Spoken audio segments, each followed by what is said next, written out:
Hello friends, welcome to layer story. आज की इस वीडियो में हम भारतीय इतिहास के सबसे दुखद मोड़ में से एक बैटल ऑफ टालीकोटा के बारे में जानेंगे।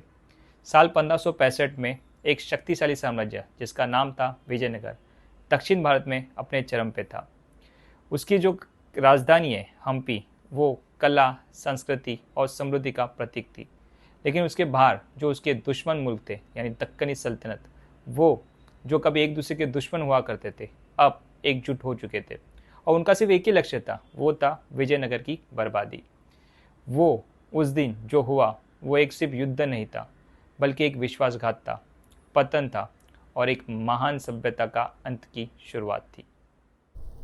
16वीं सदी का आरंभ भारत के लिए एक बदलाव का युग था।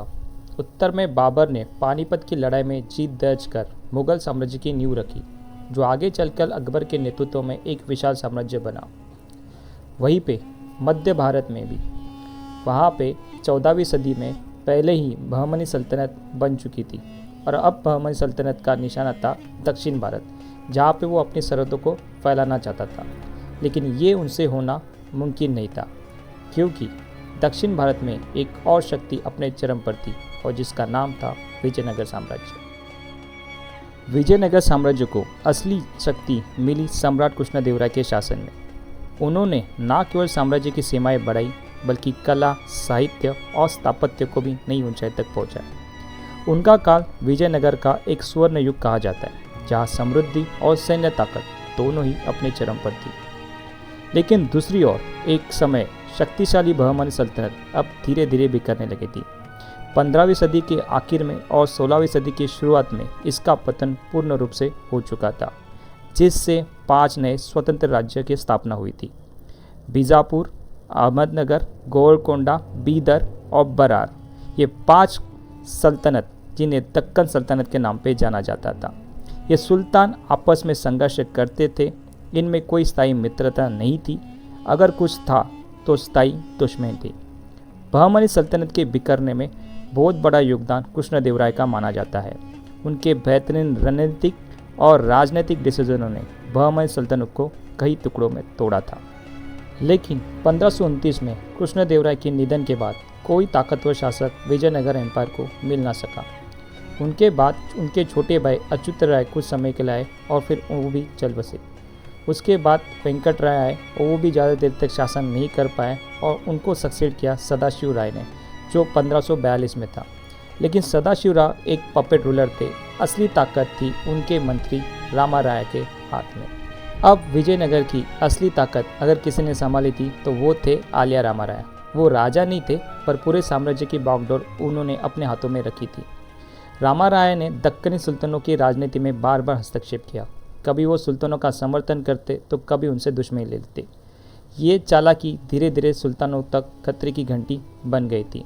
उनकी डिवाइड एंड रूल पॉलिसी अब सुल्तान समझने लगे थे। राम राय की नीतियाँ इतनी आक्रामक हो गई थी कि पुराने दुश्मन अब एक होने लगे थे। 1564 के अंत तक हुसैन निज़ाम शाह, सुल्तान ऑफ अहमदनगर ने बदले की भावना से अब बाकी सल्तनतों के साथ मित्रता बनानी शुरू कर दी थी। जहाँ पे उसने सुल्तान ऑफ बीजापुर आदिल शाह के साथ हाथ मिला लिया, वही इब्राहिम कुतुब शाह जो कि गोलकोंडा के सुल्तान थे, उन्हें भी अपने साथ मिला लिया। अब ये तीनों ताकतें विजयनगर को, साम्राज्य को बर्बाद करने के हिसाब से कसम ले चुकी थी और आगे जाके विजयनगर के ऊपर हमला करने वाली थी। उसी बीच बीदर के शाह वारिद शाही सुल्तान ने भी अपना साथ गोलकोंडा फोर्सेस के साथ देने का डिसीजन ले लिया था और अब ये चारों फोर्सेस मिलकर विजयनगर एम्पायर के ऊपर हमला करने की योजना बना रही थी और एक अंतिम और निर्णायक संघर्ष की तैयारी हो रही थी। दक्षिण की धरती गरजने वाली थी। एक तरफ विजयनगर अपनी गौरव गाथा के साथ, तो दूसरी ओर एकजुट सुल्तान जिनकी तलवारों में बदले की आग थी। और इस तरह से इतिहास ने करवट ली और सामने आया वो नाम, तालीकोटा।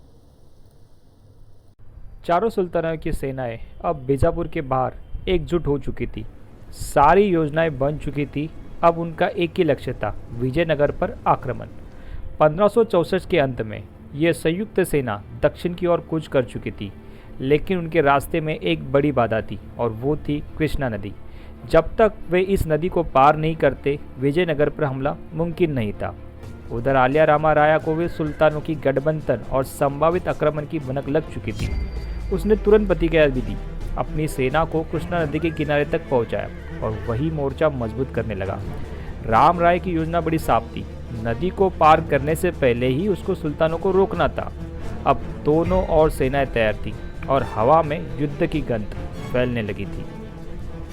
अब ये दक्कनी सुल्तान ये बात भली भांति समझ चुके थे, अगर वे राम राय के सेना के सामने से नदी पार करने की कोशिश करेंगे तो वही समाप्त हो जाएंगे।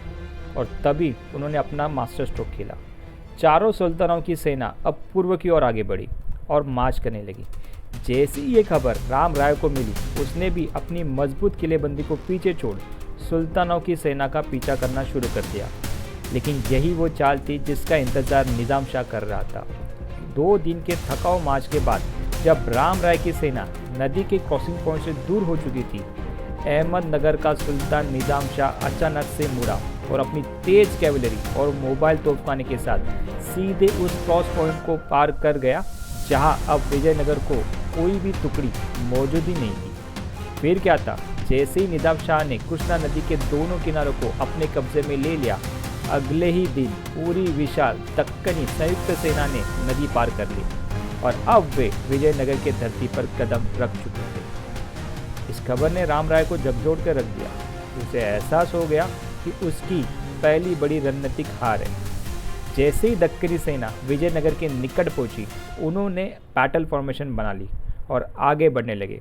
और तभी दूर से उन्हें विजयनगर की सेना नजर आई। लेकिन आश्चर्यजनक रूप से राम राय ने उस दिन कोई युद्ध नहीं छेड़ा, बल्कि एक दिन का विराम ले लिया और उसके फैसले ने दक्कनी सेना को एक सुनहरा मौका दे दिया आराम करने का, अपनी पोजीशन को मजबूत करने का और अगली सुबह पूरी तैयारी के साथ युद्ध में उतरने का। मैदान सूखा था, हवा में अजीब सा तनाव पसरा हुआ। एक तरफ थी विजयनगर की विशाल सेना जो आत्मविश्वास से भरी थी, दूसरी ओर थे वो जो कभी एक दूसरे के दुश्मन थे लेकिन आज एकजुट होकर खड़े थे। उस दिन जो हुआ वो सिर्फ एक युद्ध नहीं था, बल्कि एक जाल था। आखिरकार वो दिन आ गया, 23 जनवरी 1565। तालिकोट के मैदान में अब दोनों सेनाएं आमने सामने खड़ी थी और हर एक सैनिक की आंख में सिर्फ एक ही चीज़ थी, युद्ध की ललकार।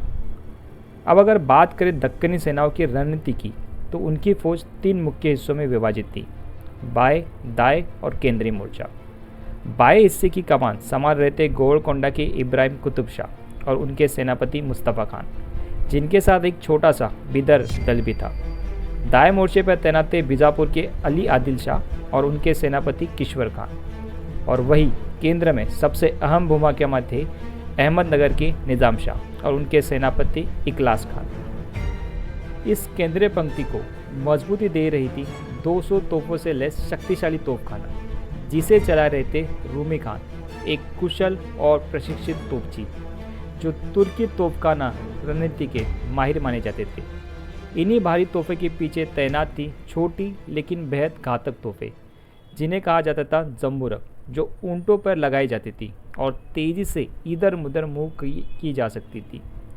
सबसे आगे 2000 हॉर्स आर्चर्स तैनात थे, जिनका काम था दुश्मन की सेना को उकसाना और उन्हें तोहफों की मार के रेंज में लेके आना। कुल मिलाकर दक्कनी सेना में थे 50,000 घुड़सवार, 3000 पैदल सैनिक और करीब 600 तोहफे, जिनमें बड़ी और छोटी जैसे कि जमरुक तोहफे भी शामिल थी। अब आते हैं विजयनगर की सेना पर।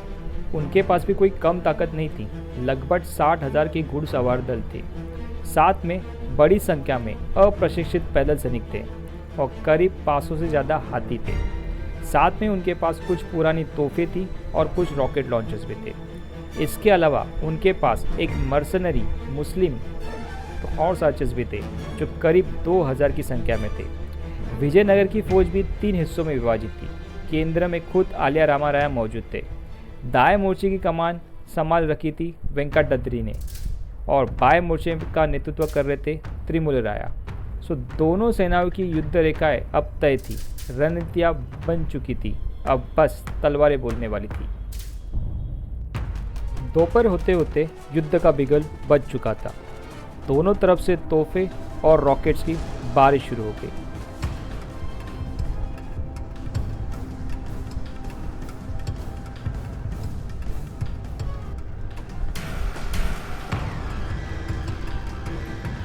मगर इन धमाकों से कोई निर्णायक नुकसान नहीं हो सका। असल लड़ाई अब शुरू होने वाली थी।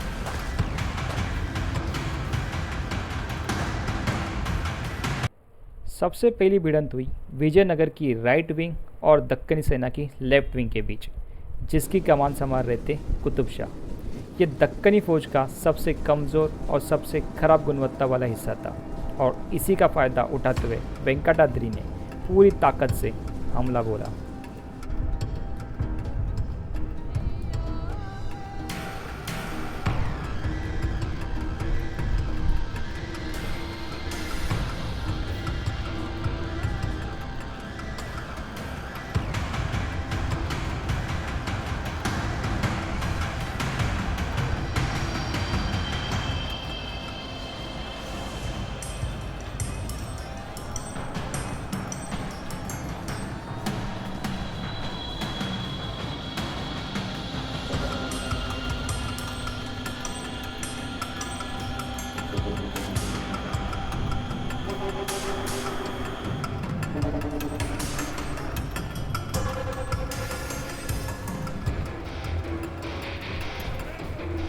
हल्ला इतना भयंकर था कि कुतुब शाह की फौजें पीछे हटने लगी, मगर पूरी तरह टूटी नहीं। वो फिर से रीग्रुप होती और भिड़ती। इससे टक्कर में कोई निर्णायक जीत नहीं हो रही थी। वेंकटाद्रि को पूरा नियंत्रण पाने में काफ़ी मुश्किलें हो रही थी।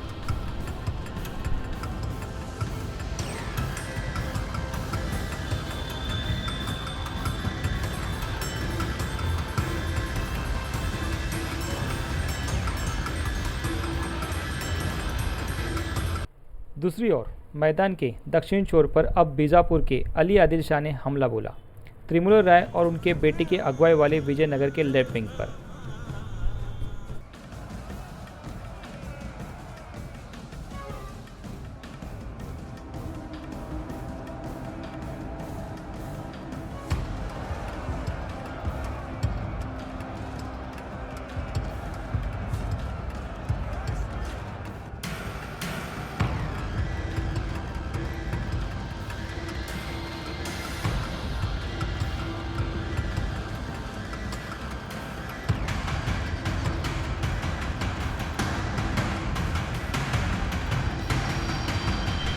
शुरुआत में बीजापुर की फौजें थोड़ी पीछे हटी, मगर तभी किश्वर खान के नेतृत्व में बीजापुर की तीरंदाज घोड़सवार सेना ने हिट एंड रन टैक्टिक्स को अपनाया।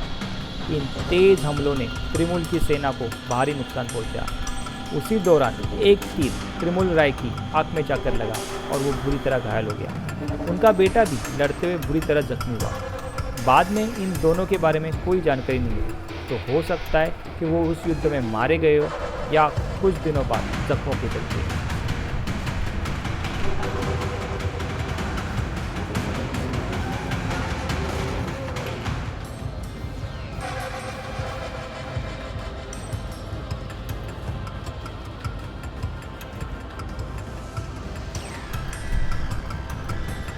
अब विजयनगर की लेफ्ट विंग का मनोबल टूट चुका था और सैनिक मैदान छोड़कर भागने लगे।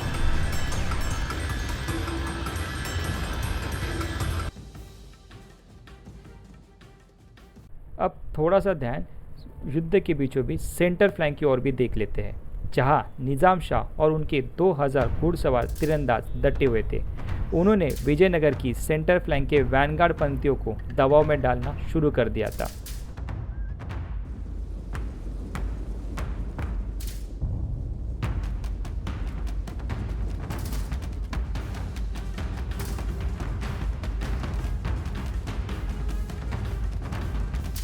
लेकिन फिर भी उन्हें रोकने के लिए विजयनगर के वैनगार्ड्स आगे बढ़े, मगर जैसे ही वो रूमी खान की तोपों की रेंज में आते उन पर ज़बरदस्त गोलाबारी शुरू हुई।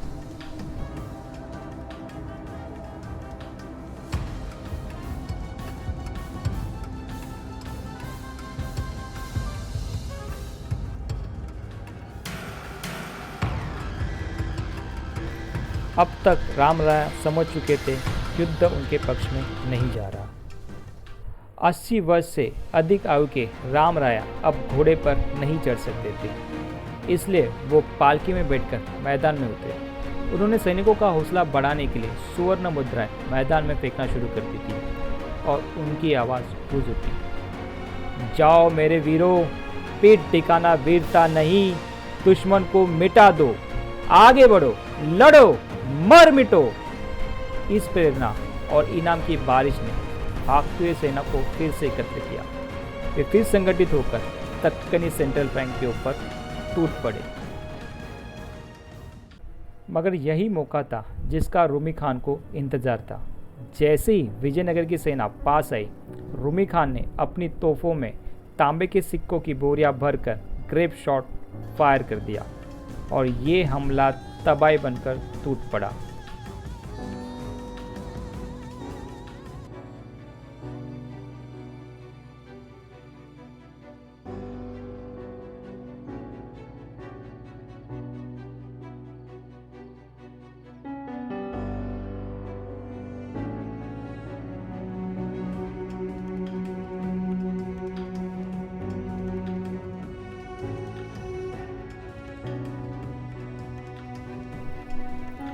और उसी वक्त राम राय की विजयनगर की सेना के साथ एक धोखा हुआ। उसकी सेना में शामिल गिलानी ब्रदर्स के नेतृत्व में उन्होंने पीछे से राम राय की सेना पर हमला कर दिया, जिससे सेना में अफरा तफरी मचना शुरू हो गई।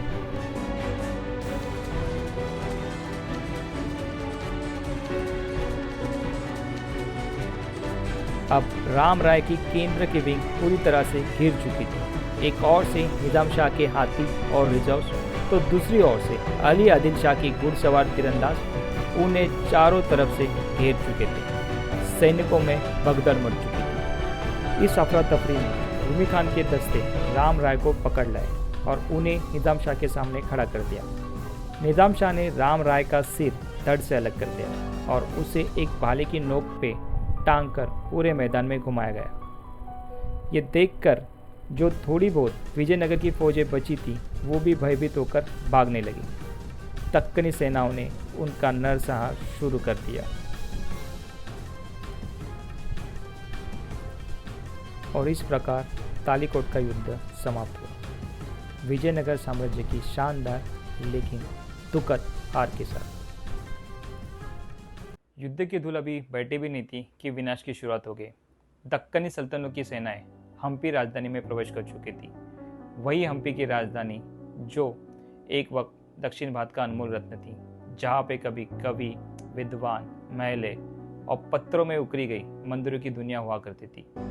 उसी हम्पी राजधानी को 6 महीने तक लूटा गया, जलाया गया, बर्बाद कर दिया गया।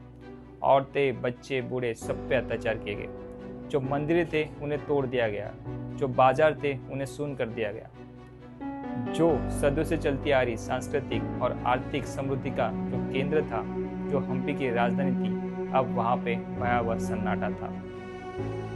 जिस विजयनगर की राजधानी हम्पी की तुलना कभी रोम और कॉन्स्टेंटिनोपल से किया जाती थी, वहाँ पे अब सिर्फ बर्बादी और बर्बादी थी। वो एक युद्ध नहीं था, बल्कि एक साम्राज्य का अंत था।